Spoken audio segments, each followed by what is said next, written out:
Join Sid for this edition of It's Supernatural.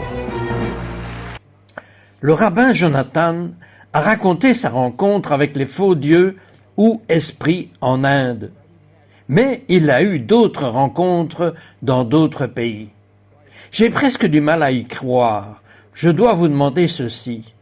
Qu'est-ce qu'un gentil garçon juif va faire à Cuba? Eh bien, pour que nous puissions répandre l'évangile, Sid. Et c'est ce que nous sommes censés faire en tant que gentils jeunes juifs. On m'a demandé d'y aller. Fidel Castro a ouvert l'île pendant 1 mois pour la liberté religieuse.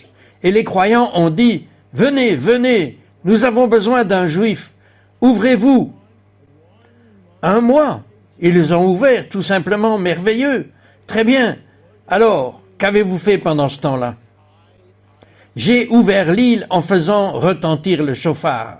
J'ai parcouru le pays et j'ai exercé mon ministère à la fin. J'ai pu donner un chauffard à Fidel Castro avec une parole prophétique à la fin. Mais j'ai exercé mon ministère et en fait, un réveil est né pendant tout ce mois. Ça ne s'est pas arrêté. Il ne pouvait pas l'arrêter. Et donc j'étais là, Sid. J'étais dans un endroit appelé Orion. Un homme est sorti de la rue et a dit « Les croyants de Cuba prient sur les montagnes. Et Dieu a dit qu'il y a une malédiction sur cette île, liée à notre traitement du peuple juif. Ils ont dit qu'un juif ou un peuple juif doit venir ici. » J'ai dit « Ok. » Il a dit « Il y a une montagne là-haut, elle est maudite. Ils adorent les dieux, les idoles et font des sacrifices. Dieu nous a dit que cela allait se transformer en bénédiction. » J'ai dit « Ok, Seigneur, je suppose que tu veux que j'aille sur une montagne. Ce ministère, tu peux l'exercer. » Aviez-vous une certaine appréhension en connaissant l'histoire de ce qui s'est passé là-bas, sachant que ce monde invisible est réel? Je sais que je n'en connaissais pas toute l'ampleur. Parfois, le Seigneur... Oui, par la grâce du Seigneur, vous ne connaissez pas toute l'ampleur de ce à quoi vous avez affaire. Et le truc, c'est que je ne le savais pas avant. Je suis allé sur la montagne. Au sommet de la montagne, il y avait un temple avec des idoles. Il y avait aussi un homme qui m'a dit que Dieu m'avait appelé sur la montagne. Il m'a dit, l'Esprit m'a dit de peindre ce tableau. Peins ce tableau. Et il a dit, mais ce n'est pas tout. C'était une peinture me représentant jouant du chauffard. D'où a-t-il eu cela? Il a dit, je vous attendais. Il est un croyant normal. Il a dit, je l'ai installé, je l'ai installé. Il m'a dit, installe-le dans la maison des dieux, des idoles. Cette nuit-là, quelque chose s'est produit. La sangle s'est défaite, elle s'est brisée, elle est retombée et a frappé la tête du dieu principal de Cuba, l'idole. Le matin, les fidèles sont entrés, ils ont ouvert le temple, leur maison, ils ont trouvé leur idole par terre, la couronne enlevée. Et il y avait une couronne enlevée. À côté, un juif avec un chauffeur a frappé l'idole juste à l'endroit d'où le son sortait. Et le truc, c'est que c'est comme ça. C'est comme Dagon, vous savez, dans la Bible. Ils disent, ok, c'est juste. C'est ce à quoi je pensais. Oui, ils disent, oh, c'est juste la Bible. Non, non, Dieu est réel, ok? Et il est réel, c'est vrai. Et donc le truc, c'est que la parole est venue de la montagne. Les gens ont pris cela pour un signe du ciel. Et ce qui s'est passé, c'est que les habitants de cette ville ont commencé à venir dans les églises avec leurs idoles et ils ont dit « Brisez nos idoles, nous avons entendu ce qui s'est passé au sommet de la montagne. » Et un réveil a éclaté. Combien de temps êtes-vous resté à Cuba? 1 mois. Vous y êtes resté tout le mois? J'ai décidé de rester tout le voyage. Pourquoi? Parce que le Seigneur continuait à faire des choses, il continuait à faire toutes ces choses, et j'ai dit que nous ne devions pas nous arrêter. Nous avons prié, et il a dit continue. Et le dernier événement, c'est que Fidel Castro est venu au dernier événement sur la place de la Révolution, et il a ouvert la porte pour que je puisse aller dans son palais et lui remettre le chauffard, un texte sacré, une parole prophétique et une Bible. Je vous dis que ce que vous décrivez est d'une ampleur biblique, tout un pays. Dieu est incroyable et il ne cesse jamais d'être incroyable. Mais remarquez, il y a autre chose. Il y a eu une démonstration. Il y a eu un chauffard, encore un chauffard, et les dieux, vous savez, il y a un vaisseau pour chasser ces esprits. Même chose maintenant, c'est sur un plateau, mais c'était le chauffard. Avant de terminer cette émission, plutôt que de prier pour les gens, j'aimerais que vous fassiez exploser le chauffard directement devant la caméra. Je crois que les mêmes choses qui se sont produites à Cuba, en Inde et dans d'autres pays arriveront. Nous allons le faire, et rappelez-vous, tout le monde, que ce n'est pas une question de choses, il s'agit de la puissance de Dieu. Absolument, mais il y a quelque chose dans le son. Il y a quelque chose dans le son, à la guerre, et vous triompherez. Ok, quelque chose s'est produit lorsque Jéhu est devenu roi, et cela révèle ce qui se passe actuellement. Ok, voici la véritable histoire. Encore une fois, vous ne la trouverez nulle part. Voilà le problème. Nous avons parlé de Jéhu et de Trump, du mystère de Trump, et nous avons parlé de son accession au pouvoir. Que s'est-il passé après l'accession de Jéhu au trône? C'est incroyable, car c'est exactement ce qui se passe maintenant, et même plus que la première fois. Qu'a fait Jéhu? Jéhu a reçu une prophétie. Tu dois abattre la maison d'Akab. La maison d'Akab américaine est une culture anti-Dieu et éveillée. Elle a pris le dessus. Eh bien, lorsque Trump est revenu, ce n'est pas comme si Trump lisait ceci. Ce n'est pas ça. Mais n'importe qui peut être un instrument. Dieu peut utiliser n'importe qui. Le fait est que ce que Jéhu a fait, écoutez, il a purgé le gouvernement. C'est ce qu'a fait Jéhu. Quand vous lisez les titres des Bibles, on peut lire « Jéhu purge, purge, purge ». Lisez les gros titres. Trump purge, purge ceci, purge cela. Vous êtes viré. C'est Jéhu. Et Jéhu sous stéroïdes. Cite. Et l'autre chose, c'est que Jéhu a démoli le temple de Baal. Il a démantelé les temples païens. Que disent-ils? Pourquoi détestent-ils Trump? Il démantèle toutes ces agences qui étaient essentiellement prises en charge par ses agendas. Il fait exactement ce que Jéhu a fait. Les gens disent, eh bien, Trump est un vengeur. Eh bien, vous savez ce qu'il disait? Que Jéhu était le châtiment de Dieu, vous savez. Donc, même ça. Et voici autre chose. Je vais vous raconter ça. Vous savez, la première fois que Jéhu a été mentionné dans la Bible, c'était Élie. Élie s'adresse à Dieu et dit, « Je suis le seul qui reste. » Dieu a dit non, mais maintenant, oint Élisée et oint cet homme Jéhu. Et puis il parle de l'épée de Jéhu.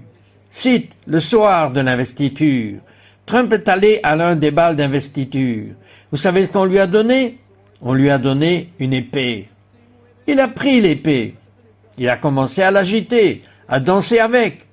Quel président fait cela? Vous savez, mais il est question de l'épée de Jéhu. Il est dit, tu vas abattre. Qu'il y a un but et une vocation. Le sens de Jéhu était qu'il venait alors qu'une nation était si loin, et qu'il était utilisé comme un instrument de Dieu pour offrir une fenêtre de temps, vous savez, et aussi comme un avertissement. Dans la première partie de cette émission, Jonathan a parlé du mystère de l'avatar et de son retour. Il a parlé d'un avatar sur la scène mondiale moderne. Il ne l'a pas révélé. Qui est-ce? Très bien. Bon, il y a beaucoup de mystères. Nous n'avons pu l'aborder que brièvement à partir d'Avatar, mais nous allons le faire ici. Et il y a tellement plus à dire, mais voici le truc. Le truc, c'est que pour ceux qui ne l'ont pas vu, dans l'Antiquité, les rois, comme les pharaons et les reines, étaient connus comme des rois et des reines divins. Ils étaient les incarnations vivantes des dieux, des avatars, comme on dit. Quand les dieux sont pris, si vous pouvez gouverner le roi, vous pouvez gouverner le royaume. Nous sommes donc maintenant à un stade en Amérique où vous pouvez avoir une figure majeure qui est liée à cela. Je ne dis pas qu'elle sait, mais voici le problème. Il existe une maison dans l'hindouisme. C'est de là que vient le mot avatar. On l'appelle la maison des Brahmanes. La maison des Brahmanes est le lieu de naissance des avatars, notamment selon la croyance hindoue. Kamala, née de la maison des Brahmanes, et Kamala Harris, née de là. En fait, au fait, comment avez-vous découvert cela? Il faut chercher. Je sais que le Seigneur dirige, Puis je cherche, et ensuite il dirige davantage. Et le fait est que même son nom de famille, même son nom hindou, porte le nom d'un avatar, et non Haris, son nom hindou. Ok? À sa naissance, on lui a donné le nom de Kamala. Kamala est le nom d'une déesse très importante dans l'hindouisme. Mais ce n'est pas juste, et elle va suivre le modèle de cette déesse comme un avatar. Elle ne sait pas. Elle va. Quel est le modèle de cette déesse? Eh bien, je vais passer en revue tout ça. Et laissez-moi juste dire, si quelqu'un a manqué cela, son deuxième prénom est Devi, ce qui signifie la déesse. Donc ce n'est pas seulement Kamala, c'est Kamala la déesse. Et dans les écrits hindous, on dit que Kamala est Devi, Kamala la déesse. Donc voici une personne vivante. La déesse a été élevée par les eaux près de la mer. Elle est élevée par les eaux. Kamala Harris est née par les eaux. Dans la baie de San Francisco, elle est élevée à San Francisco et accède au pouvoir de cette manière. De plus, la déesse était liée au gouvernement, au roi. Elle accède au pouvoir en quelque sorte par le mariage avec des rois. Donc, Kamala Harris va être attirée dans le monde des rois. Voici autre chose. La déesse faisait partie d'une équipe avec un dieu nommé Vishnu, censé être le roi de tout. Elle était donc la numéro 2. Elle était la vice-déesse, la vice-dieu. Donc, le vice-président. Oui, et laissez-moi ajouter ceci. Vous savez, ils ont parlé du président endormi. Ils l'appelaient Joe l'endormi. Vous savez, le sommeil n'est pas là pour rien. Joe l'endormi. Vishnu est appelé le dieu endormi. Donc, en réalité, le sommeil est un dieu endormi. Et autre chose, ce qui se passe, c'est que la déesse Kamala commence à être numéro 2, mais elle commence à éclipser Vishnu. C'est ce qui est arrivé à Kamala Harris aussi. Il y avait Biden sous Biden. Mais ensuite, elle s'éclipse presque comme un numéro. Et il y a aussi une dualité chez cette déesse, en ce sens qu'elle paraît inoffensive ou bénigne, mais sous-jacente. Il y a une sorte de programme mortel. Et elle porte en fait une guirlande de crâne, vous savez. Eh bien, Kamala Harris a ça aussi. Mais son programme était l'avortement à grande échelle. À grande échelle, c'est un programme mortel. Maintenant, voici autre chose, Sid. Et son deuxième prénom, Devi. Devi est le nom de la déesse dans l'hindouisme. On l'appelle la déesse du rire. Vraiment? Oui, la déesse du rire. Maintenant, j'y vais. Quand vous avez découvert ça, vous avez dû faire la roue. Je sais que vous êtes un rabbin distingué, mais vous avez dû faire la roue. J'ai fait quelque chose. Je me suis dit, oh là là, c'est comme vous savez quoi, ils disent que c'est fou. Mais le gros problème, c'est qu'elle rit tout le temps, et elle rit au mauvais moment. Le truc, c'est que la déesse rit de manière inappropriée, quand elle est en guerre, quand elle détruit quelqu'un. C'est la déesse qui rit, la Kamala qui rit. Ok, vous avez vu cela? Mais maintenant, laissez-moi approfondir. On y a juste fait allusion. Il y a un jour sur le calendrier hindou, je vais vous le dire, il s'appelle Sherat Purnima. Ce jour-là, partout en Inde, on vénère Kamala, la déesse Kamala. Ils ont des idoles de Kamala, la déesse, et ils chantent ses louanges. Excusez-moi, les hindous de toutes les nations vénèrent cette déesse. C'est vrai. Et ils la vénèrent et la louent de manière païenne. Et ce jour-là, un enfant est né. Qui est Kamala Harris? Elle est née le jour de la déesse qu'elle représente. Et laissez-moi vous en dire plus. Nous n'y sommes pas allés. Il y a une nuit dans l'hindouisme et elle s'appelle Kojagara Puja. C'est la nuit où l'on dit que la déesse Kamala, ou cette déesse, descend sur terre et entre dans le monde cette nuit-là, sous la pleine lune, et entre dans le monde. Et il y avait une pleine lune, une nuit particulière en Amérique. Cette nuit-là où la déesse est entrée dans le monde. Kamala Harris est entrée dans le monde précisément sous la pleine lune. Laissez-moi vous en dire une autre, car il y a tellement de vérité. Mais laissez-moi vous en dire une autre avec ceci. Regardez, juste ce que vous avez dit prouve que la Bible vient de Dieu, rien que d'après ce que vous dites. C'est incroyable. Et le fait est qu'un jour, dans l'année hindoue, on lit l'histoire de la naissance de la déesse Kamala. Ils la lisent et elle est à nouveau née près des eaux, dans l'eau de l'océan, ok? Vous savez quel jour? Sherot Perima. Écoutez, Kamala Harris est née le jour de la naissance de la déesse. Alors, littéralement, pendant qu'on célèbre sa naissance, elle naît et on loue Kamala Devi. tandis que Kamala Derry naît au bord des eaux. J'ai presque hâte de passer au sujet suivant. Je veux découvrir quel est le dernier mystère de Donald Trump et comment il s'est manifesté le jour de sa naissance. Jonathan. Oui, eh bien c'est ça. On parle de la naissance de Kamala Harris. Et c'est un jour de fête païenne. Et les gens célèbrent la déesse. Et Donald Trump. Donald Trump est né un vendredi. Et vous et moi savons que c'est le début du Shabbat. Le Shabbat, et nous savons tous que le jour du Shabbat, il y a une parole prescrite. Une parole prescrite pour un Shabbat particulier, prescrite depuis le siècle passé. Chaque synagogue du monde lit ce même passage des Écritures. Appelé la paracha, qui a été prescrite depuis les siècles passés pour cette chose particulière. Bon, alors, quel était-il? Quel était le paracha prescrit depuis le jour? De toutes les Écritures, c'est celui-là. C'est un passage où Dieu appelle à faire paraître un instrument de Dieu, une trompette dans le monde. Un trump dans le monde le jour de la trompette. Écoutez, asseyez-vous. Au fait, qui est Donald Trump? Jéhu? Je ne vais pas m'étendre là-dessus. Il y a tellement de choses. Mais Jéhu est aussi lié au mystère de la trompette. Donc, tout cela fait partie du problème avec Trump. Mais qu'est-ce qu'une trompette? Une trompette est discordante, elle vous réveille. Vous ne savez pas, si vous dormez, vous ne voulez pas l'entendre. Eh bien, Trump est comme ça aussi. Mais pensez aussi à ça, Sid. Quand la trompette est-elle levée? Vous savez, je veux dire, pendant 1 an? Eh bien, le jubilé, la trompette est partout dans le pays. Vous la levez, elle traverse le pays. Quand a lieu le jubilé? Eh bien, le mystère, le jubilé, survient 50 ans après la dernière restauration d'Israël. La dernière année du jubilé. Eh bien, la restauration d'Israël, le jubilé, et nous avons déjà parlé de ce mystère. 1967, la guerre des 6 jours. Dieu restitue Jérusalem à Israël. Comptez jusqu'au prochain jubilé, nous sommes en 2017. Quelque chose se passe-t-il? C'est à ce moment-là que la trompette doit être levée. 2017 est l'année où Trump a été élevé au pouvoir et a sonné dans tout le pays. Il est devenu président et a publié la déclaration de Jérusalem qui a conduit le peuple à revenir. Donc, tout cela est le jubilé. Donc, même cela en fait partie. Trump est lié à cela sans le savoir. Et cite, je ne dis pas que vous ne savez pas, je ne dis pas cela, et vous pouvez être certain que Trump le sait. La trompette n'a pas besoin de le savoir. Il suffit qu'elle soit sonnée. Et laissez-moi vous donner un autre point à ce sujet. Ce qui s'est passé le jour de sa naissance était un autre passage des Écritures. Et vous savez, les Écritures disent que, rappelez-vous, nous en avons parlé avec les dieux, elles disent qu'en temps de guerre, si vous brandissez la trompette et la faites sonner, l'ennemi sera vaincu.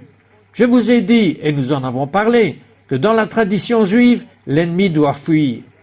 Et lorsqu'il pratiquait des exorcismes, les esprits ou les dieux devaient fuir. Alors, mettons les choses au clair. Nous avons commencé à parler du son des esprits chauffard en Inde, qui fuient. À Cuba, l'image d'un chauffard écrase le dieu. Eh bien, Trump, que fait-il? Trump est un instrument, et Trump a fait marche arrière. Je ne sais pas s'il le sait ou non, en faisant marche arrière sur le programme des dieux. Il a fait marche arrière sur le programme sexuel, sur le programme woke, sur le programme de l'avortement. C'est lui qui essaye la trompette. Et on a dit que vous savez ce qui est pareil entre Trump et Kamala Harris? C'est qu'ils sont tous les deux des réceptacles. Un avatar est un réceptacle et une trompette est un réceptacle. Mais quand la trompette sonne, l'avatar prend la fuite ou est vaincu. Et c'est ce qui s'est passé dans le mystère le plus cosmique. C'est ce qu'était l'élection. Maintenant, l'avatar révèle le mystère d'un ancien sacerdoce qui se cache derrière la tentative d'assassinat de Trump. De quoi s'agissait-il? Bon, ok, nous avons tous vu la tentative d'assassinat. Y avait-il autre chose? Il y avait un tout autre domaine ici. Tout d'abord, Jéhu a été oint par un prophète. Il est le seul du royaume du Nord, le seul roi qui ait été réellement oint. Très bien. La première onction dans la Bible était celle des prêtres, les fils d'Aaron. C'est la première onction. Lorsqu'ils étaient oints, ce n'était pas seulement d'huile, ils étaient oints de sang. Quoi? Comment? Comment l'onction a-t-elle eu lieu? Elle a commencé par le sang sur l'oreille. Que s'est-il passé? Était-ce l'oreille droite? C'était l'oreille droite, ok. Du sang sur l'oreille droite. du sang sur le bout de l'oreille droite. C'est exactement ce qui arrive à Trump. Ensuite, le sang doit aller sur la main. La première chose que Trump fait, c'est de toucher son oreille. Le sang, il faut que ce soit la main droite. Il faut que ce soit le pouce. Et c'est la première chose qui monte. La dernière chose, c'est que ça doit toucher les pieds. Or, il n'aurait pas pu y arriver s'il portait des chaussures. Mais ce qui s'est passé au milieu de tout cela, c'est qu'on lui a retiré ses chaussures et qu'on l'a forcé à s'allonger là où tout le sang avait coulé. On ne peut pas dire ce qui s'est passé, mais on sait qu'il n'avait pas de chaussures. Et le fait est que la Bible dit aussi que le prêtre exerce son ministère sans chaussures. Ok, mais permettez-moi de dire ceci. Le but de la prêtrise, de cette onction, c'est que le prêtre, l'homme qui est oint, est un candidat à la prêtrise. Ok?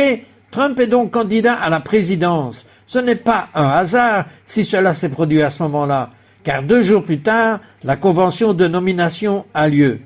Tout cela fait partie de la même chose. Lorsqu'il est arrivé, il portait ce truc sur l'oreille qui disait cela, et il est écrit que l'onction devait avoir lieu devant la porte. Et quand on le regarde, lorsqu'il a reçu la nomination derrière lui, il y a un arrière-plan, et une porte qui imite celle du temple. Ça vient de la Maison Blanche, mais c'est la porte du temple. Dernière chose, rapidement, il y a tellement de choses à dire, mais je dis juste ceci dans l'Avatar. C'est ce qui a dû se passer, c'était l'onction de 7 jours. Si vous comptez à partir de samedi, et puis il y a le coucher de soleil, c'est le premier coucher du soleil, c'est le 2e jour, comptez-le, le 7e jour commence jeudi soir. Quand il est loin, pour devenir, il allait gagner. Très vite, je veux découvrir le mystère de l'obélisque noir. Bon, je dois y aller très vite, ok. Il y a en fait un objet ancien, un seul au monde, qui porte l'image d'une personne de la Bible, de l'époque de la Bible. Et vous savez qui est cette image? C'est Jéhu. Et je dirais juste ceci, c'est l'image de Jéhu qui, pendant 2 millénaires, n'a pas été égalée que par Donald Trump le jour de la tentative d'assassinat. C'est lui qui correspond vraiment à l'image et qui recèle un mystère.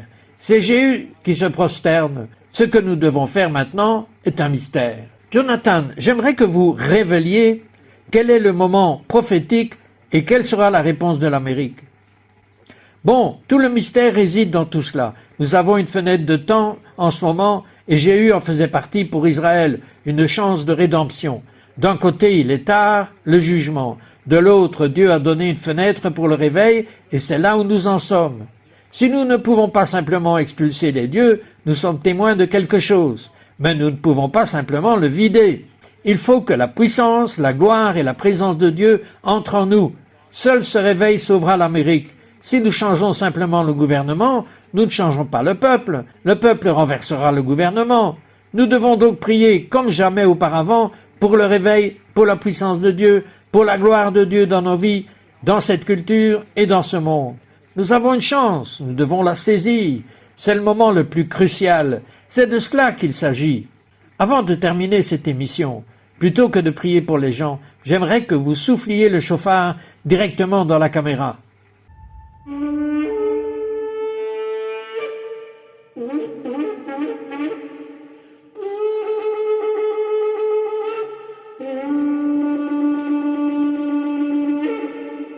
Amen.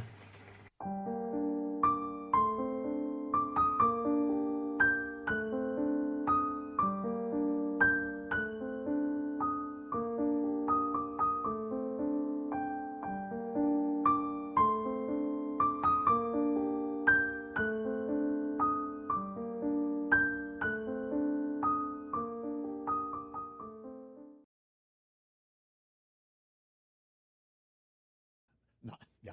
Well, yeah, I'm stunned. Yeah. That's like you. That's what happened. You keep getting stunned.